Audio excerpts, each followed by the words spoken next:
जय हिंद साथियों, स्वागत है आपका एसपी सेल्फ स्टडी में। आज हम प्रैक्टिस करने वाले हैं जीके जीएस के टॉप 50 क्वेश्चंस के बारे में। और वो सभी क्वेश्चन आए हुए हैं, प्रीवियस ईयर हैं। वह सभी क्वेश्चन जितने भी मैं कराने वाला हूं वो सभी प्रीवियस ईयर क्वेश्चन है। क्वालिटी कंटेंट मिलेगा और इस क्लास की पीडीएफ आपके लिए SP self study Telegram channel पर मिल जाएगी। याद कराने की गारंटी, आप एक बार पढ़ेंगे तो आपके लिए याद हो जाएगा। इस वीडियो की ये खास बातें हैं, सभी प्रीवियस ईयर क्वेश्चन है, तो बिल्कुल घबराने की आवश्यकता बिल्कुल भी नहीं है। चलिए स्टार्ट करते हैं। आपका पहला क्वेश्चन है, इतिहास के तहत अध्ययन किया जाता है किसका? अतीत का अध्ययन किया जाता है। क्वेश्चन नंबर 1 का ए ऑप्शन है। ए ऑप्शन सही है। क्वेश्चन नंबर 2 है, प्रथम यूनानी इतिहासकार कौन था? देखिए नेट जेआरएफ 2005, 2009, 2013 में क्वेश्चन आया है। प्रथम यूनानी इतिहासकार कौन था? तो हेरोडोटस, ऑप्शन बी बिल्कुल करेक्ट है। बढ़ते हैं नेक्स्ट क्वेश्चन की तरफ। यह है, किसने यह स्पष्ट कहा कि इतिहास के समस्त निष्कर्ष युक्ति संगत साक्ष्यों पर आधारित होते हैं? देखिए नेट जेआरएफ 2012 में आया क्वेश्चन है। तो इसके क्वेश्चन नंबर 3 का जो करेक्ट आंसर है ऑप्शन बी, थ्यूसिडाइडिस। ठीक है, इसका करेक्ट आंसर ऑप्शन बी बिल्कुल करेक्ट है। क्वेश्चन नंबर 4 है, द हिस्ट्री के रचनाकार कौन है? द हिस्ट्री के रचनाकार कौन है? क्वेश्चन नंबर 4 का ऑप्शन ए बिल्कुल करेक्ट है, हेरोडोटस बिल्कुल करेक्ट है। क्वेश्चन नंबर 5 है, इतिहास के पिता की पदवी सही अर्थों में निम्न में से किससे संबंधित है? देखिए RAS और RTS 1994-95 और UPJSC 2018 में क्वेश्चन आए हुए हैं। तो इतिहास के पिता कौन है? तो हेरोडोटस, इसका करेक्ट आंसर ऑप्शन ए बिल्कुल करेक्ट है। क्वेश्चन नंबर 6 है आपका, इतिहास अपने को दोहराता है, यह कथन किसका है? तो इतिहास अपने को दोहराता है, ये कथन है हीगेल का, ऑप्शन ए बिल्कुल करेक्ट है। चलिए बढ़ते हैं नेक्स्ट क्वेश्चन तरफ। नेक्स्ट क्वेश्चन आपका, किस वेद में प्राचीन वैदिक युग की संस्कृति के बारे में सूचना दी गई है? किस वेद में दी गई है? तो ऋग्वेद में प्राचीन वैदिक युग की संस्कृति के बारे में सूचना दी गई है। SSC 1999 के क्वेश्चन आया हुआ है। Question number 7। क्वेश्चन नंबर 8 है, त्रिपिटक धर्म ग्रंथ है। देखिए SSC 2002 में आया है और RRB 2005 में क्वेश्चन आया हुआ है। तो त्रिपिटक है बौद्धों का धर्म ग्रंथ है, ऑप्शन बी बिल्कुल करेक्ट है। बढ़ते हैं इस क्वेश्चन तरफ। जातक किसका ग्रंथ है? जातक किसका ग्रंथ है? इसका जो करेक्ट आंसर है ऑप्शन सी बौद्ध। जातक बौद्धों का ग्रंथ है। क्वेश्चन नंबर 10 है,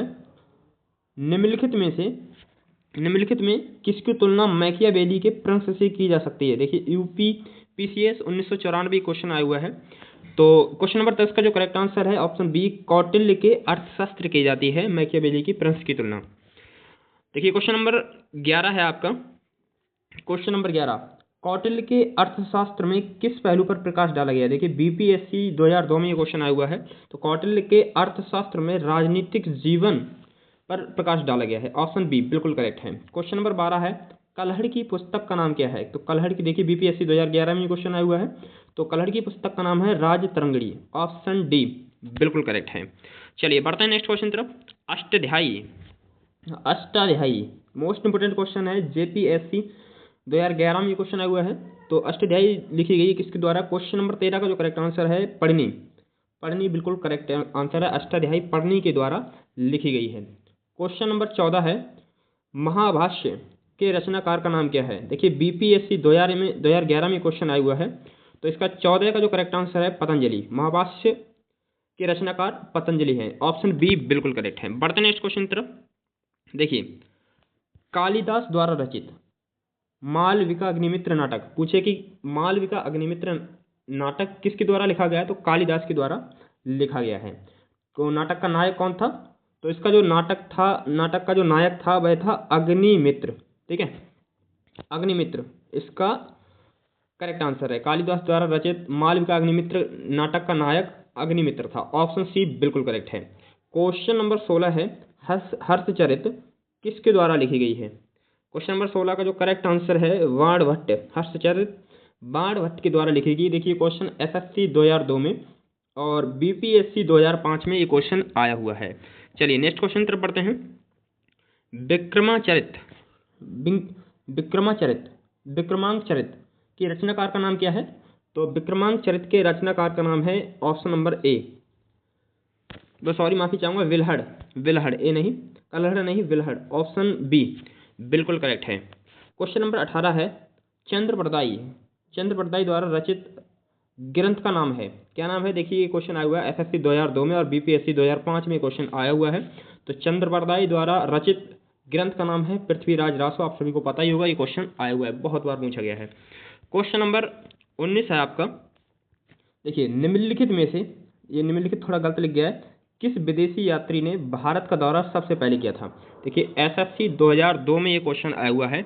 19 का है ए, मेगास्थनीज ने भारत का दौरा सबसे पहले किया था। ऑप्शन ए बिल्कुल करेक्ट है। और क्वेश्चन नंबर 20 है, मेगास्थनीज की पुस्तक का क्या नाम है? देखिए बीपीएससी 2005 में ये क्वेश्चन आया हुआ है। तो क्वेश्चन नंबर 20 का जो करेक्ट आंसर है ऑप्शन डी, इंडिका। मेगास्थनीज की पुस्तक का नाम इंडिका है, बिल्कुल करेक्ट है, ऑप्शन डी बिल्कुल करेक्ट है। बढ़ते हैं नेक्स्ट की तरफ। फाहियान कहाँ का निवासी था? देखिए आरआरबी 2004 में ये क्वेश्चन आया हुआ है। आरआरबी 2004 में ये क्वेश्चन आए। तो फाहियान जो है वह चीन का निवासी था, ऑप्शन सी बिल्कुल करेक्ट है। क्वेश्चन नंबर 22 है, फाहियान किसके शासनकाल में भारत आया था? मोस्ट इंपोर्टेंट क्वेश्चन है मित्र, मोस्ट इंपोर्टेंट क्वेश्चन है ये, ठीक है। एनडीए 2003 में ये क्वेश्चन आया हुआ है। फाहियान जो है, क्वेश्चन नंबर 22 का है ऑप्शन डी, चंद्रगुप्त द्वितीय के शासनकाल में भारत आया था, चंद्रगुप्त द्वितीय के शासनकाल में, ऑप्शन डी बिल्कुल करेक्ट है। बढ़ते हैं नेक्स्ट क्वेश्चन तरफ। हर्षवर्धन के समय में कौन सा चीनी यात्री भारत आया था? तो देखिए हर्षवर्धन के समय में, जो क्वेश्चन नंबर 23 है, इसका जो करेक्ट आंसर है हेनसांग, ठीक है। हर्षवर्धन के समय में हेनसांग भारत आया था। क्वेश्चन नंबर 23 का बिल्कुल करेक्ट है, ऑप्शन सी बिल्कुल करेक्ट है। देखिए अगर आपको ये क्वेश्चन आपके लिए ओरिएंटेड लग रहे हैं, एग्जाम ओरिएंटेड, मतलब कि ये क्वेश्चन आ भी सकते हैं, तो प्लीज़ चैनल को सब्सक्राइब कर दीजिएगा और वीडियो को लाइक भी कर लीजिए। मैं ऐसी ही वीडियो आपके लिए लेकर के आता रहूँगा। Question number 24, question number 24, Alberuni किसके काल में इतिहासकार था? अल्बेरुनी, देखिए आरआरबी 2004 में ये क्वेश्चन आया हुआ है, आरआरबी 2005 में क्वेश्चन आया और जेपीएससी 2010 में ये क्वेश्चन आया है। देखिए क्वेश्चन नंबर 24 का जो करेक्ट आंसर है ऑप्शन ए, महमूद गजनबी के शासनकाल में इतिहासकार था, ठीक है। करेक्ट आंसर ऑप्शन ए बिल्कुल करेक्ट है। क्वेश्चन नंबर 25 है, यात्री इब्न बतूता कहाँ से आया था? देखिए इसका जो करेक्ट आंसर है यात्री इब्न बतूता, क्वेश्चन नंबर 25 का ऑप्शन ए,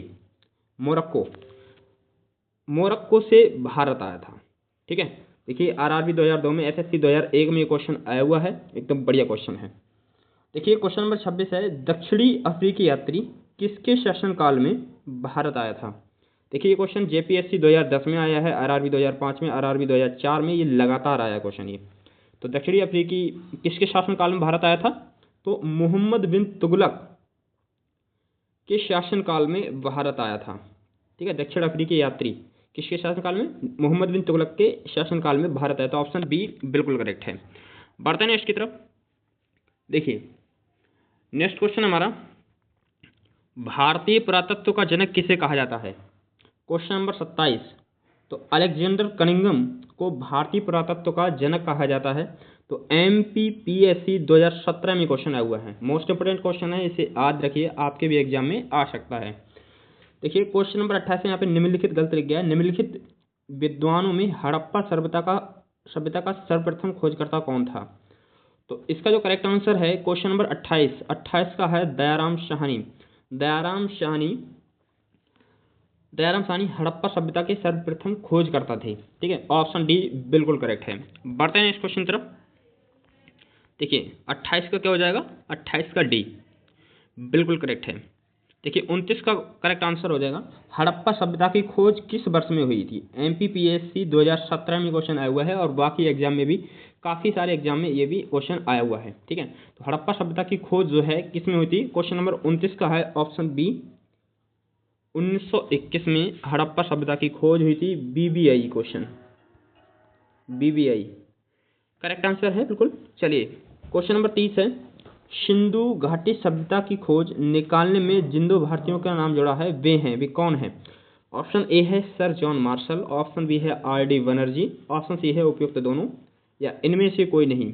तो सिंधु घाटी सभ्यता की खोज निकालने में सर जॉन मार्शल और आर.डी. बनर्जी, ठीक है, मतलब कि राखाल दास बनर्जी, इन दोनों भारतीयों के नाम जुड़े हैं, ठीक है। ऑप्शन सी इसका बिल्कुल करेक्ट है। क्वेश्चन नंबर 31 है, हड़प्पा और मोहनजोदाड़ो की पुरातात्विक खुदाई के प्रभारी थे। हड़प्पा और मोहनजोदाड़ो के पुरातात्विक खुदाई के प्रभारी कौन थे भाई? तो इसका जो करेक्ट आंसर है क्वेश्चन नंबर 31 का sir John Marshall, option B बिल्कुल करेक्ट है। ठीक है, 31 का ऑप्शन बी बिल्कुल करेक्ट है, सर जॉन मार्शल। ठीक है, देखिए, और 30 का मन क्या बताता? ठीक है, वो एकदम बढ़िया। क्वेश्चन नंबर 32 है, न्यूमिसमेटिक्स क्या है? न्यूमिसमेटिक्स क्या है? क्वेश्चन नंबर 32 का क्या है करेक्ट आंसर? ऑप्शन बी सिक्कों व धातुओं का अध्ययन। न्यूमिसमेटिक्स सिक्कों व धातुओं का अध्ययन है, ऑप्शन बी बिल्कुल करेक्ट है। आरआरबी 2004 में क्वेश्चन आया हुआ है। चलिए नेक्स्ट क्वेश्चन तरफ बढ़ते हैं। अशोक के शिलालेखों को पढ़ने वाला प्रथम अंग्रेज कौन था? RAS और RTS 1998 में ये क्वेश्चन आया हुआ है। तो अशोक के शिलालेखों को पढ़ने वाला प्रथम, देखिए प्रथम कौन था? प्रथम अंग्रेज कौन था? जेम्स प्रिंसेप था। ठीक है, ऑप्शन डी इसका बिल्कुल करेक्ट है। ठीक है, एक बार रखेंगे 32 का जो हो जाएगा, माफ़ी चाहूँगा, 32 का जो करेक्ट आंसर हो जाएगा ऑप्शन, हाँ ठीक है, सिक्कों व धातुओं का अध्ययन। ठीक है, क्वेश्चन नंबर 32 का बी बिल्कुल करेक्ट है। चलिए नेक्स्ट क्वेश्चन तरफ बढ़ते हैं। आपको बता दिया इसका जेम्स प्रिंसेप हो जाएगा करेक्ट आंसर। और अशोक के अधिकांश अभिलेख किस भाषा व लिपि में थे? SSC 2008 में ये क्वेश्चन आया हुआ है। क्वेश्चन नंबर 34 का जो करेक्ट आंसर हो जाएगा, अशोक के अधिकांश अभिलेख प्राकृत व ब्राह्मी लिपि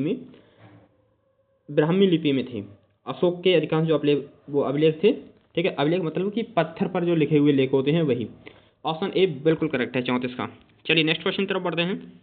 क्वेश्चन नंबर 35, कहाँ से अशोक के द्विभाषाई मतलब कि ग्रीक और अरमाइक अभिलेख प्राप्त हुए? दो भाषा के। देखिए ये क्वेश्चन आया हुआ है 1998 में। तो सर, देखिए इसका जो करेक्ट आंसर हो जाएगा सर ए कुन्ना मतलब कि कंधार। ऑप्शन ए कंधार से अशोक के द्विभाषाई अभिलेख प्राप्त हुए हैं। ठीक है, मतलब कि जो अभिलेख थे किस भाषा में? ग्रीक और अरमाइक भाषा में। ठीक है, इसका जो करेक्ट आंसर ऑप्शन ए बिल्कुल करेक्ट है। क्वेश्चन नंबर 36 है, प्राचीन काल में कौन सी लिपि दाईं ओर से बाईं ओर लिखी जाती थी? तो क्वेश्चन नंबर 36 का है ऑप्शन डी खरोष्ठी लिपि दाईं ओर से बाईं ओर लिखी जाती थी। देखिए SSC 2008 में क्वेश्चन आया हुआ है, मोस्ट इंपोर्टेंट है। चलिए नेक्स्ट क्वेश्चन तरफ बढ़ते हैं। हेलियोडोरस का बेसनगर अभिलेख संदर्भित है। UPPCS 1999 में क्वेश्चन आया है। क्वेश्चन नंबर 37 का जो करेक्ट आंसर हो जाएगा केवल वासुदेव से। ठीक है, अभिलेख संदर्भित है किससे? केवल वासुदेव से संबंधित है। ऑप्शन डी बिल्कुल करेक्ट है। ऑप्शन डी बिल्कुल करेक्ट है। क्वेश्चन नंबर 38 है भाई। क्वेश्चन नंबर 38 काव्य शैली का प्राचीनतम नमूना किसके अभिलेख में मिलता है? देखिए UPPCS 1997 में क्वेश्चन आया हुआ है। तो काव्य शैली का, देखिए क्वेश्चन नंबर 38, काव्य शैली का प्राचीनतम नमूना किसके अभिलेख में मिलता है? अर्थ इसका रुद्र दमन के अभिलेख में मिलता है। ऑप्शन ए इसका बिल्कुल करेक्ट है। अर्थ इसका क्या है? ऑप्शन ए बिल्कुल करेक्ट है। बढ़ते हैं नेक्स्ट की तरफ। 39 नंबर क्वेश्चन है, समुद्रगुप्त की सैनिक उपलब्धियों का वर्णन किस अभिलेख में उपलब्ध है? ठीक है, इसका जो करेक्ट आंसर हो, देखिए किस किस में है ये क्वेश्चन। ये UPPCS और BPSC 2008 में और 2002 में आया हुआ है क्वेश्चन। ठीक है, सब आपके लिए भी इंपॉर्टेंट है। अगर आपका एग्जाम है असिस्टेंट लोको पायलट का या NTPC का, RPF कांस्टेबल और SI का, SSC GD का, ये आपके एग्जाम में भी आ सकता है ये क्वेश्चन। ठीक है, तो देखिए जो समुद्रगुप्त की सैनिक उपलब्धियों का वर्णन किस में है?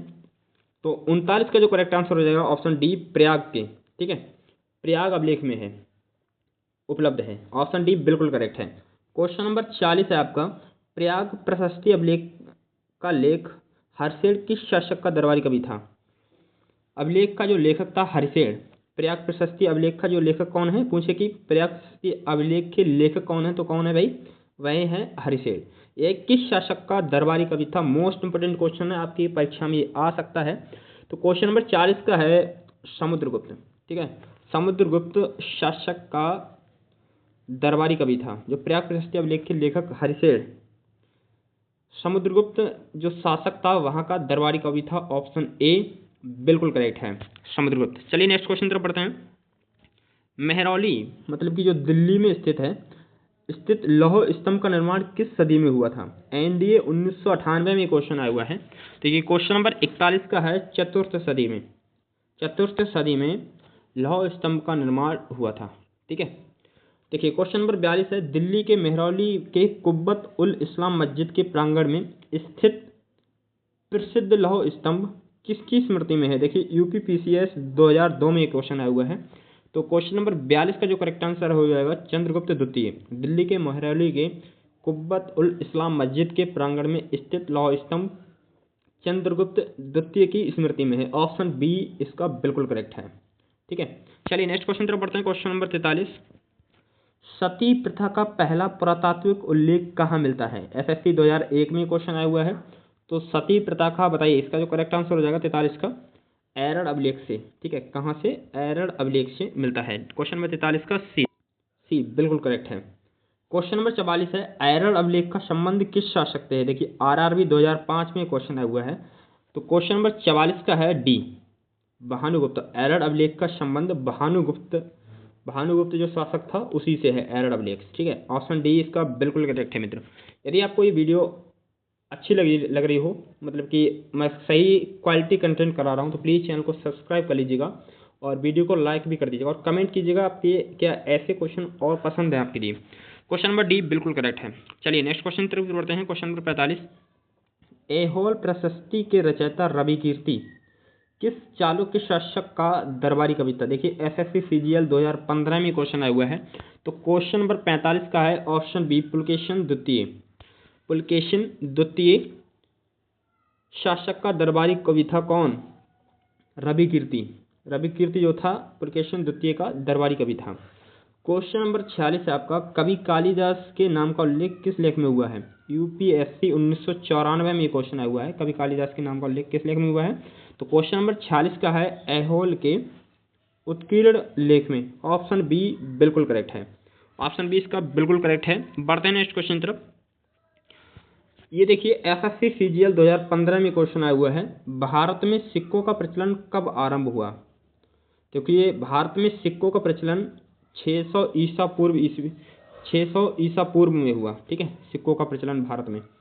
और 48वां क्वेश्चन आपका, भारत में सर्वप्रथम स्वर्ण मुद्राएं किसने चलाई। देखिए यूपीएससी 1994 में ये क्वेश्चन आया हुआ है। तो भारत में सर्वप्रथम स्वर्ण मुद्राएं इंडो बैक्टीरियन ने चलाई। ठीक है, इंडो बैक्टीरियन ने चलाई। ठीक है, ऑप्शन बी इसका बिल्कुल करेक्ट है।